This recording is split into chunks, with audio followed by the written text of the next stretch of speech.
Marilyn Monroe. Marilyn Monroe's life was filled with constant reinvention, and that included her religious views. Early on, she was baptized into Christianity, though she never fully embraced its teachings in adulthood. Instead, she drifted into personal uncertainty. When she married playwright Arthur Miller, she became interested in Judaism, even undergoing a formal conversion. However, her letters and comments suggest she never felt deep spiritual assurance from any single faith. Rather than holding to a strict tradition, she took a questioning stance, describing herself at times as a Jewish agnostic. This blended identity reflected the restlessness that defined her personal life. Monroe often searched for comfort in the midst of fame and chaos, but she also retained a skeptical edge. Some of her closest friends noted that while she kept a few religious keepsakes, they served more as symbols of her journey than as tokens of unshakable belief. In the end, she remained torn between finding peace in faith and leaning on her own questioning nature. Hugh Hefner. Hugh Hefner's name usually conjures images of lavish parties and a controversial magazine empire, but his perspective on religion was equally provocative. He was adamant that organized faith, in his view, was a means to restrain human curiosity and freedom. Early in his career, he saw how religious strictness often clashed with new ideas about individual liberation. As Playboy gained cultural traction, Hefner hosted debates on subjects like morality and spirituality. Inviting people from varied backgrounds to discuss topics he felt traditional religion ignored or stifled. Although some criticized him for promoting an anything-goes mindset, he argued that thinking individuals should have the autonomy to explore life without dogmatic boundaries. To him, reason and personal experience were more trustworthy than sacred texts. By openly questioning religion's authority, he paved the way for a candid cultural dialogue. Though many found his style shocking, Hefner never apologized for his skepticism, claiming it was a necessary step toward intellectual honesty. Cloris Leachman. Cloris Leachman may be best remembered for her comedic roles and unconventional wit, but behind those moments of hilarity lay a self-confident skepticism toward religious dogma. Throughout her long career, she made it clear that she took life's lessons from personal experience rather than any official doctrine. She expressed that she wasn't anti-spiritual. She simply preferred to keep her mind open, refusing to be bound by rules and commandments she considered antiquated. Interviews reveal she believed in thinking for herself, asserting that questioning everything was the only way to remain genuine. This mindset spilled into her roles on television and in film, where she was drawn to characters who defied expectations. Off-camera, she rarely attended religious services, joking that she didn't need a congregation to feel centered or moral. By trusting her own instincts and insights, Leachman exemplified a brand of independence that few Hollywood stars dared to admit during her era. This approach, along with her comedic timing, earned her both fans and critics. But she wouldn't have had it any other way. Warren Mitchell's name became synonymous with sharp, satirical comedy, thanks largely to the character he portrayed on British television.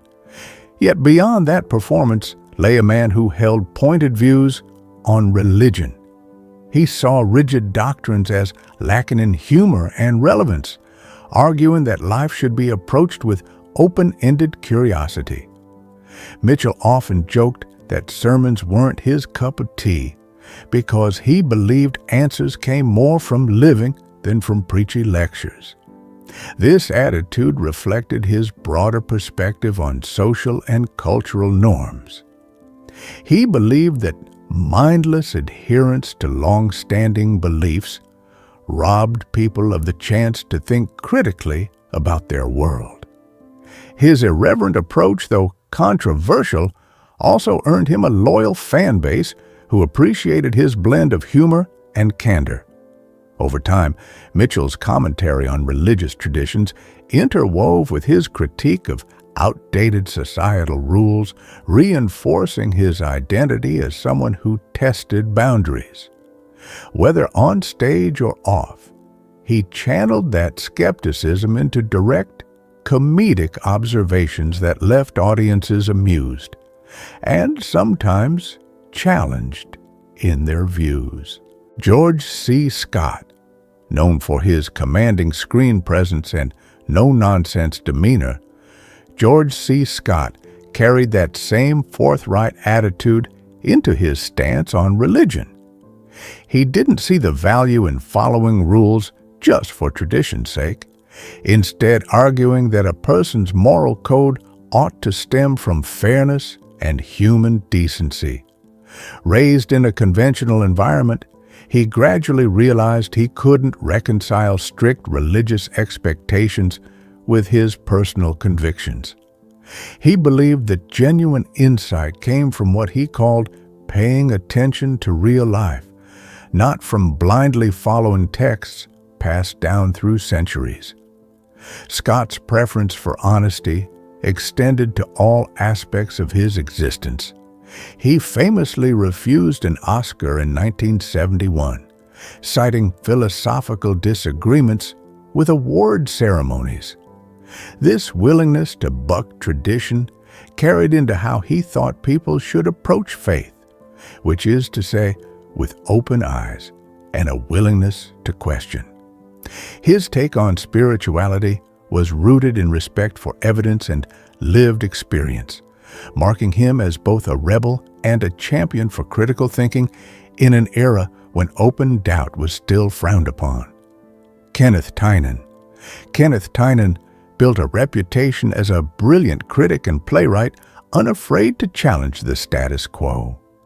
His razor-sharp wit wasn't limited to theater reviews. It also cut through religious conventions he considered antiquated. Tynan believed that creativity flourishes when individuals are free to test boundaries, which he felt were often policed by organized faith.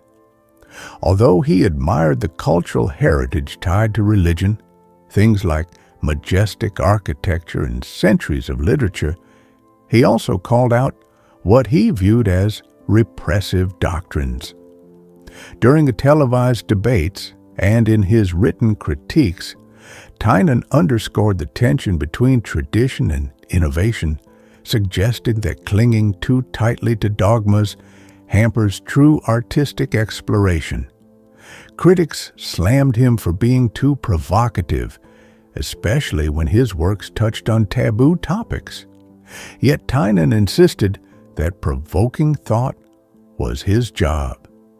In doing so, he made a lasting impact on how people engaged with both art and belief, reminding the world that asking blunt questions is often the first step toward genuine understanding. Stanley Kubrick.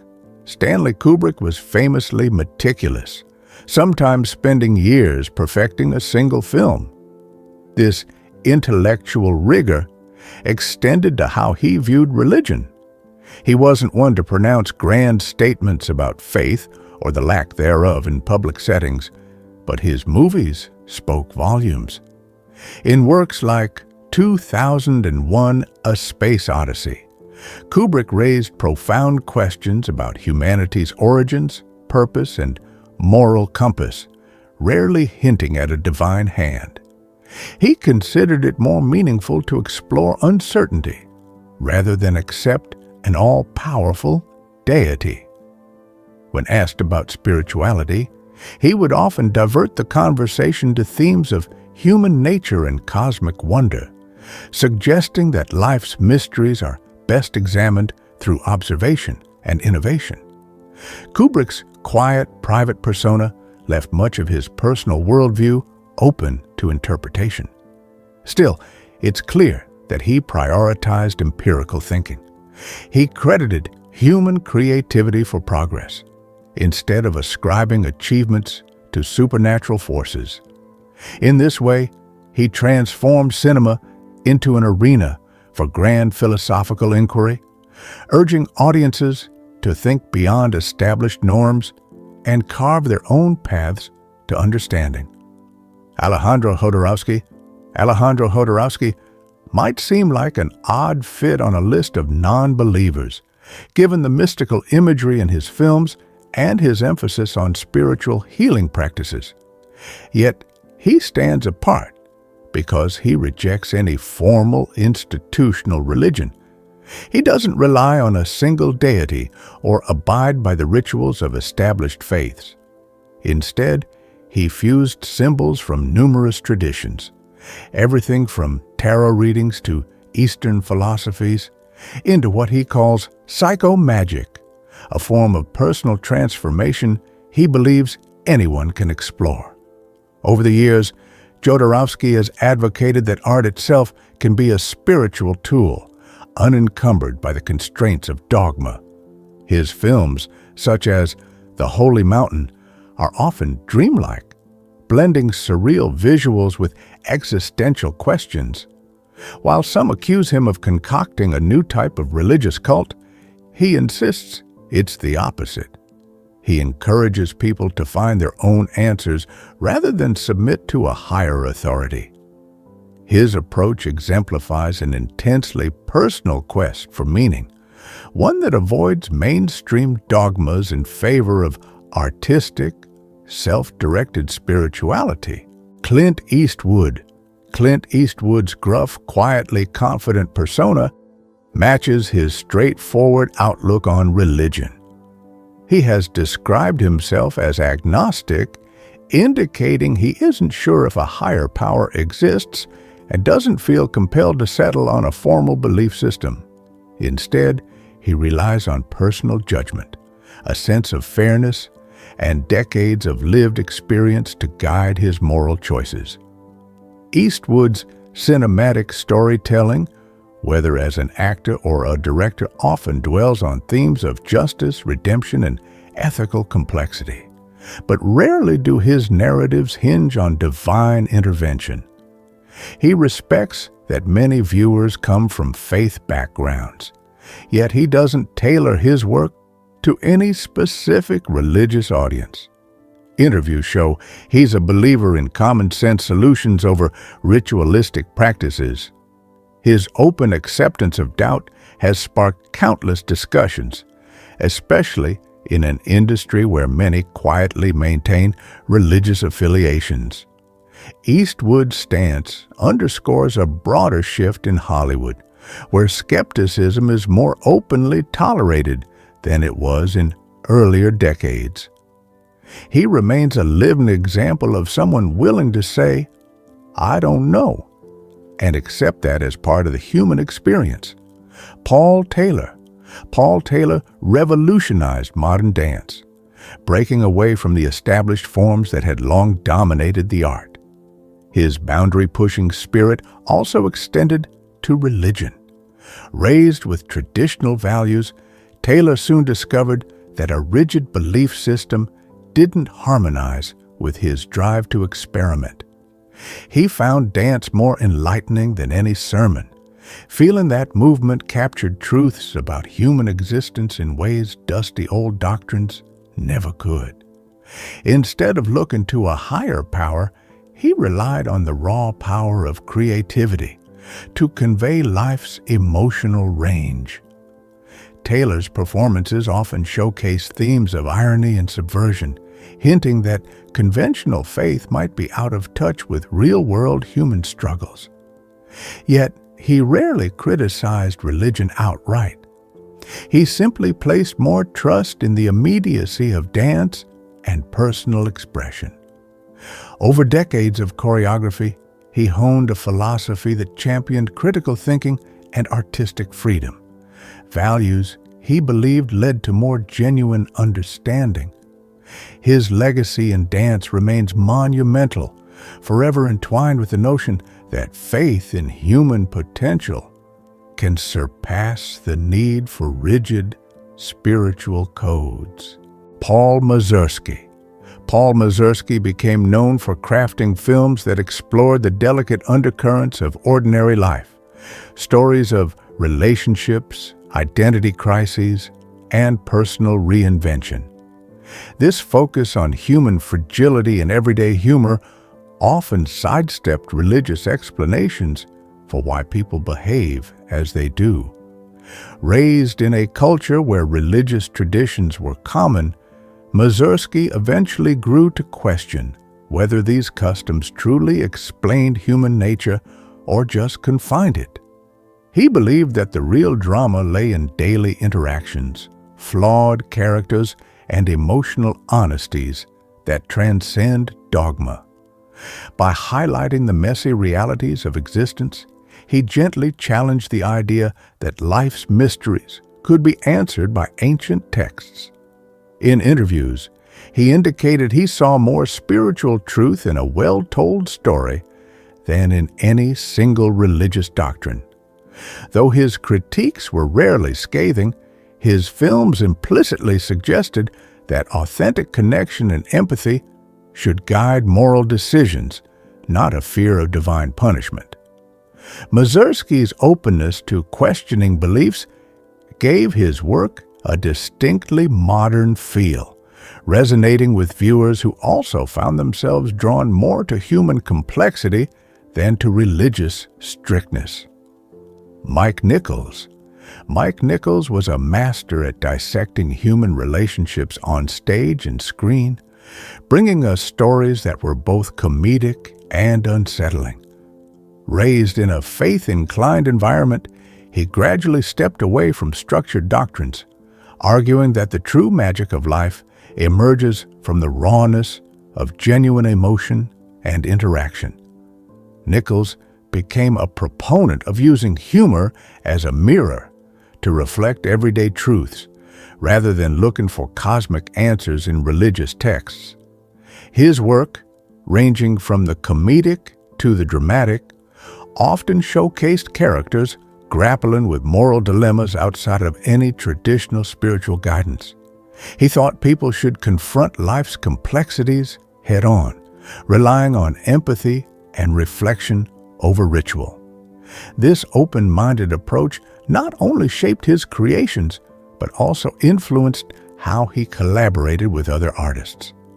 Nichols believed that when individuals remove the filter of dogma, they can better appreciate both the irony and the wonder in human behavior. It's no surprise that his films still resonate with audiences who see in them a refreshing honesty, unhindered by devotion to any formal creed. Paolo Villaggio. Paolo Villaggio's comedy was best known for turning everyday frustrations into clever satire.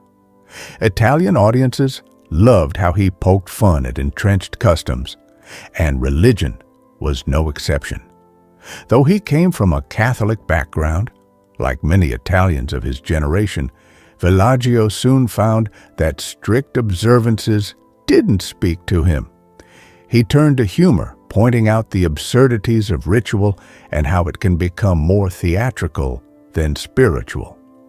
In his widely popular Fantozzi series, he portrayed the ordinary man's trials, implicitly questioning a system where blind faith sometimes overshadowed practicality. Villaggio believed that laughter had the power to show people the illogical nature of certain traditions, nudging them to reflect on why they do what they do. Over time, he made it clear he didn't reject faith entirely.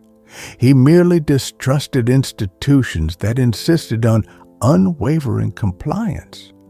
His comedic approach was unique in that it never felt malicious. Instead, it invited viewers to wonder whether their life choices stemmed from genuine conviction or just old, inherited habits. François Truffaut emerged as a critical figure in the French New Wave, reshaping cinema with a raw, intuitive style. Raised in a conventional setting that included religious influences, he grew disillusioned with rote practices and found deeper inspiration in personal storytelling. In classics like The 400 Blows, he tackled youth, freedom, and the search for identity without turning to a religious framework. Truffaut believed art should capture the actual texture of existence, including all its moral and emotional complexities. He rarely criticized religion outright. Instead, his films subtly steered a conversation away from doctrines and toward personal growth. He valued the small, authentic moments of daily life, seeing in them a certain truth that organized religion often overlooks. Audiences connected with this unfiltered portrayal of human nature, and critics praised his fresh approach. Truffaut remained adamant that focusing on one's lived experiences could reveal more about the human spirit than any sermon. Through his storytelling, he encouraged a shift from external authority to internal contemplation, an idea that still resonates with viewers worldwide.